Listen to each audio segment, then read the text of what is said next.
Class 8th का जो अभी नए रिसेंटली चेंज हुआ है कोर्स न्यू सिलेबस 2020 के अंदर, उसमें से फर्स्ट चैप्टर दे रखा है हमें परिमेय संख्याएं। उसका थोड़ा बेसिक पढ़ेंगे आज, उसके बाद एक्सरसाइज को कंप्लीट करेंगे। तो इसके अंदर सबसे पहले तो संख्याओं के बारे में जानते हैं कि क्या कौन कौन सी संख्या होती है। हमने पहले पढ़ चुके हैं कि एक तो होती है कौन सी, प्राकृतिक संख्याएं। प्राकृतिक संख्याएं क्या होती है? वह संख्या जो उसको हम गिनती कर सकते हैं, जैसे 1 2 3 4 5 6 7 और अनंत तक चलती रहती है। वह संख्या क्या होती है? प्राकृतिक संख्या कहलाती है। प्राकृतिक संख्या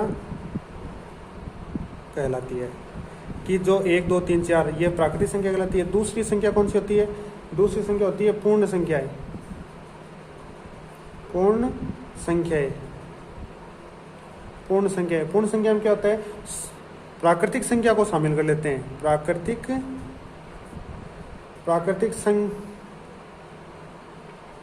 प्राकृतिक संख्याओं के साथ जीरो को भी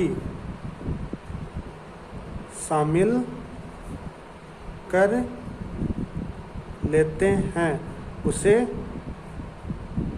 पूर्ण संख्या कहते हैं। जैसे जीरो हो गई, जैसे जीरो शामिल कर लिया, 1 2 3 4 ऐसे चलते चलते कहाँ तक? इन्फिनिट तक चलती रहती है। इसको क्या बोलते हैं? पूर्ण संख्या। तीसरी संख्या आती है, पूर्णांक संख्या।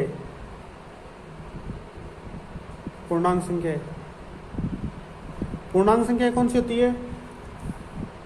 वह संख्या जिस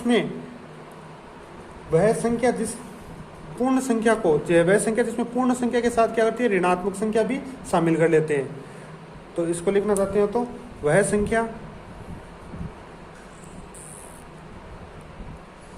संख्या जिसमें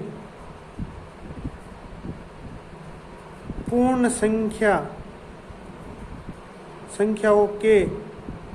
संख्याओं के साथ ऋणात्मक संख्या को भी शामिल कर लेते हैं। जैसे इधर भी चलेगा, -3 -2 -1 0 1 2 3 4 डॉट, इधर भी डॉट। इसको क्या बोलते हैं? पूर्ण संख्या। अब हमारी स्टार्ट होती है परिमेय संख्याएं। इसके बाद कौन सी आएगी? परिमेय संख्याएं।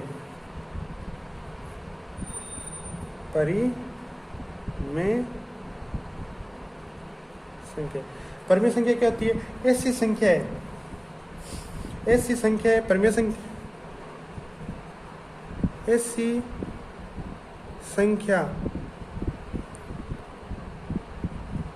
परिमेय संख्या कहलाती है जिसे P/Q के रूप में लिख सकते हैं, जिसमें Q नॉट इक्वल टू 0, यानी Q का मान 0 नहीं हो सकता। 1 2 3 4 5 कुछ भी हो सकता है। लेंगे परिमेय संख्या के दो नियम है। सबसे पहला नियम है, अब इसके नियम चलेंगे। पहला नियम दे रखा है हमें क्रम विनिमय नियम। क्रम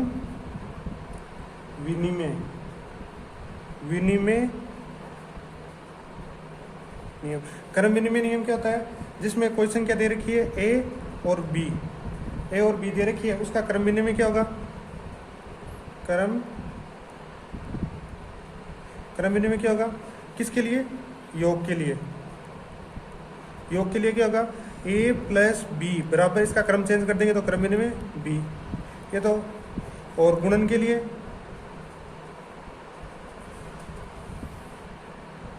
गुणन के लिए क्रम विनिमय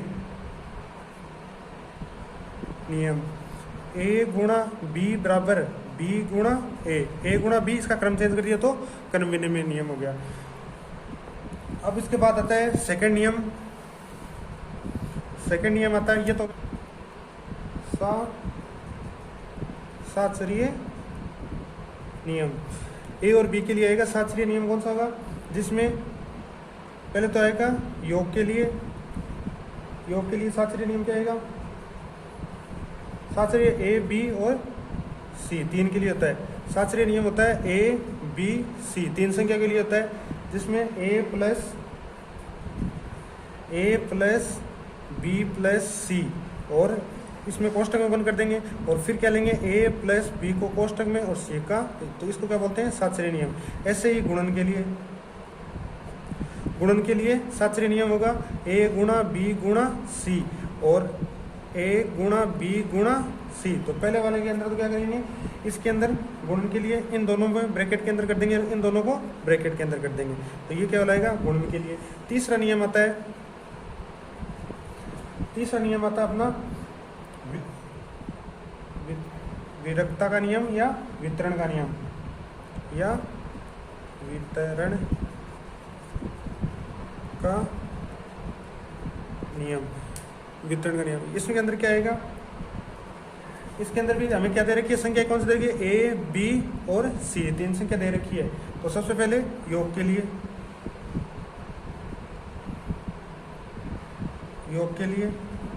क्या आएगा, ए ब्रैकेट आएगा बी प्लस सी, और इसके अंदर क्या आएगा, दोनों को अंदर गुणा कर देंगे तो ये हो जाएगा ए बी प्लस ए सी। और ऐसे ही घटाव के लिए ए बी माइनस सी, तो इसको हो जाएगा ए बी माइनस ए सी, ये हो जाएगा वितरण का नियम। योज्य प्रतिलोम। योज्य प्रतिलोम क्या होता है, किसी परिमेय संख्या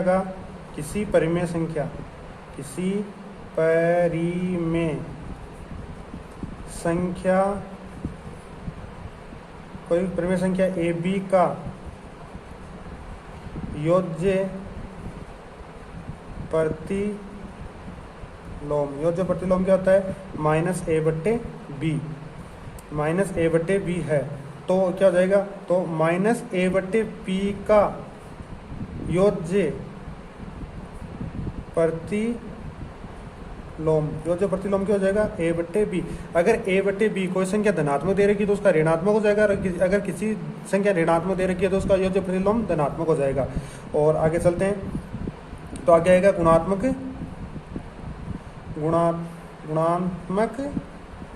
प्रतिलोम।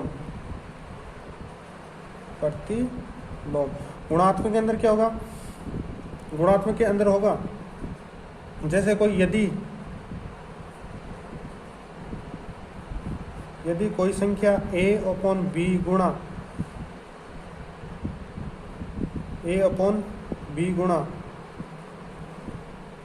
c अपॉन d बराबर 1 हो तो परिमेय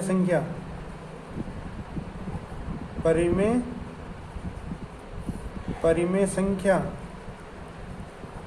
a अपॉन b का व्युत्क्रम अथवा गुणात्मक प्रतिलोम c अपॉन d होगा। जैसे 2/5 का गुणात्मक प्रतिलोम क्या हो जाएगा, 5 ऊपर चला जाएगा, 2 नीचे आ जाएगा।